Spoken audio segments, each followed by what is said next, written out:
Alleluia, Alleluia, Alleluia, Alleluia.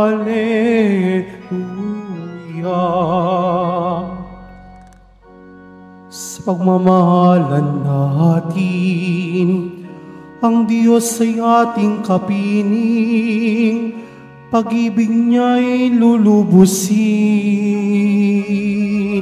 Alleluia, Alleluia, Alleluia, Alleluia.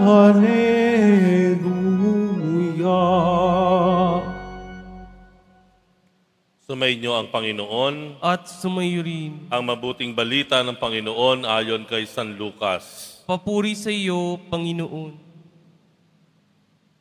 Noong panahong iyon, sinabi ni Jesus sa kanyang mga alagad, "Sinasabi ko sa inyo, mga nakikinig, ibigin ninyo ang inyong mga kaaway, gawan ninyo ng mabuti ang mga napopuot sa inyo, pagpalain ninyo ang mga sumusumpa sa inyo, idalangin ninyo ang mga umaapi sa inyo.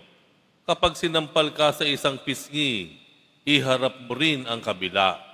Kapag inaagaw ang iyong balabal, ibigay mo pati ang iyong baro. Bigyan mo ang bawat nanghihingi sa iyo, at kung may kumuha sa iyong ari-arian, ay huwag mo nang bawiin pa ang mga iyon. Gawin ninyo sa iba ang ibig ninyong gawin nila sa inyo. Kung ang iibigin lamang ninyo ay ang umiibig sa inyo, ano pang gantimpala ang inyong hihintayin? Kahit ang mga makasalanan ay umiibig din sa mga umiibig sa kanila. At kung ang gagawan lamang ninyo ng mabuti, ang gumagawa sa inyo ng mabuti, ano pang gantimpala ang inyong hihintayin? Kahit ang mga makasalanan ay gumagawa rin nito. Kung ang pahihiramin lamang ninyo ay ang mga taong inaasahan ninyong makababayad sa inyo, ano pang gantimpala ang inyong hihintayin? Kahit ang mga makasalanan ay nagpapahiram din sa mga makasalanan sa pag-asang ang mga ito'y makababayad. Sa halip, ibigin ninyo ang inyong mga kaaway at gawan ninyo sila ng mabuti. Magpahiram kayo ng hindi umaasang mangunang magkabayaran. Sa gayon, malaking gantimpala ang tatamuhin ninyo at kayo'y magiging mga anak ng kataas-taasan, sapagkat siya'y mabuti sa masasama at sa mga hindi marunong tumanaw ng utang na loob. Maging mahabagin kayo gaya ng inyong Ama. Huwag kayong humatol at hindi kayo hahatulan ng Diyos. Huwag kayong magparusa at hindi kayo parurusahan ng Diyos. Magpatawad kayo sa inyong kapwa at patatawarin kayo ng Diyos. Magbigay kayo at bibigyan kayo ng Diyos. Hustong takal, siksik, liglig at umaapaw pa ang ibibigay sa inyo. Sapagkat ang takalang ginagamit nyo sa iba ay isa ring gagamitin ng Diyos sa inyo. Ang mabuting balita ng Panginoon. Pinupuri ka namin, Panginoong Hesukristo. Magsiupo muna ang lahat. Nung isang linggo po ay naipabatid sa akin na ang aking classmate o ang kasama kong pare na naordinahan ay nasa ICU. At ang paring ito ay isang banyaga, no? Taga-ibang bansa po iyan. Kaya nandoon siya sa ibang bansa, sa Espanya. Bagamat siya ay kasabay ko pong inordinahan noong 2001. Medyo malubha po dahil nga kaya nga nasa ICU na siya. Ano po? At ang nasabi ko na lang sa isang text message ay huwag siyang mag-alala dahil kaming mga kasabay niyang pare, dito sa Pilipinas ay mag-aalay ng panalangin at iaalay namin ang aming mga misa para sa Kanya. Ang katotohanan, talagang medyo kinabahan po ako doon dahil hindi na ganun kabata yung aking paring kaibigan. Hanggang kagabi po ay nakatanggap po ako ng message. No? At ang message na ito nagsasabi na ang kaibigan kong paring ito sa Espanya ay nakaupo na sa kanyang kama, wala ng tubo, magaling na siya. Pinagaling ng Panginoon. Jesus Nazareno. Madali po sigurong sabihin na ipagdasal po natin ang ating mga kaibigan. Pero yung sinasabi sa Ebanghelyo, ipanalangin mo ang mga umuusig sa iyo, yung mga umaapi sa iyo, yung mga nanloloko, yung mga nananamantala sa iyo, medyo mahirap po iyon. No? Medyo mahirap. Sabihin na po natin.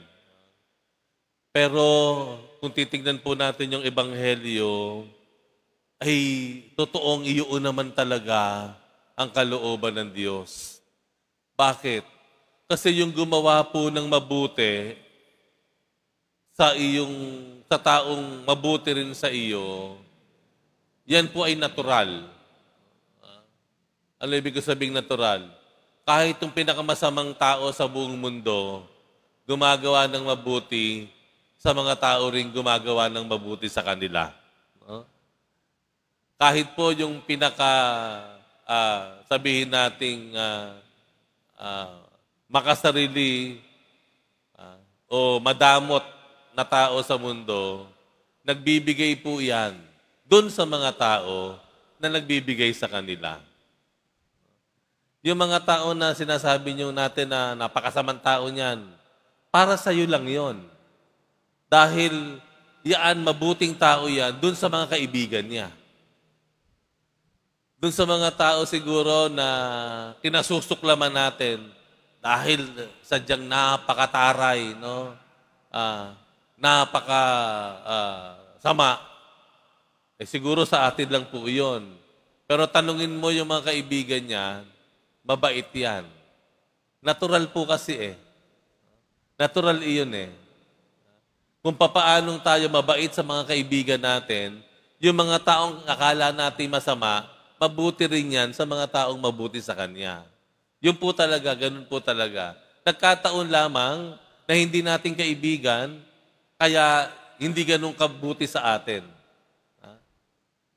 Kaya ano sinabi ng Panginoon? Kaya sinabi ng Panginoon, ang pagiging Kristiyano, ang pagiging deboto, ang pagiging disipulo ng Panginoong Jesus Nazareno ay ang paggawa o pagkilos ng higit-higit sa natural na nangyayari sa mundo. Yung bang natural mabait ka sa mabait, mabuti ka sa mabuti, yun yung natural. Lalampasan natin yon. Ibig sabihin, ito mismo sa sinabi ng Panginoon. Nung sinabi niya na ibigin mo ang iyong kaaway, gawan ninyo ng mabuti ang napopuot o nagagalit sa iyo, pagpalain ninyo yung sumusumpa, ibig sabihin, minumura ka na, minumura na pagkatao mo, minumura na ka na mula ulo hanggang paa, aba ano sabi dito? Kailangan mo silang i-bless. Pagpalain daw. So pagkamura sa iyo ng PI, anong ibabalik mo? God bless you. Diba? Yun di ba? At ang sa bandang huli nga, ang sabi, idalangin ninyo yung umaapi sa inyo. Kapag ginagawa po natin ito, lampas-lampas po ito doon sa level ng natural. No?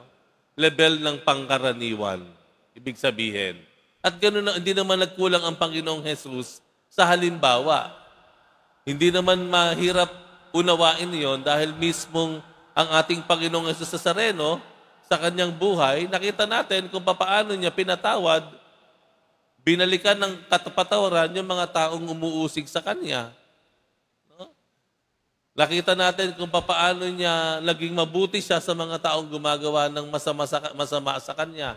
Lampas-lampas sa level ng natural, the natural world. Yun po ang halimbawa ng Panginoong Jesus Nazareno.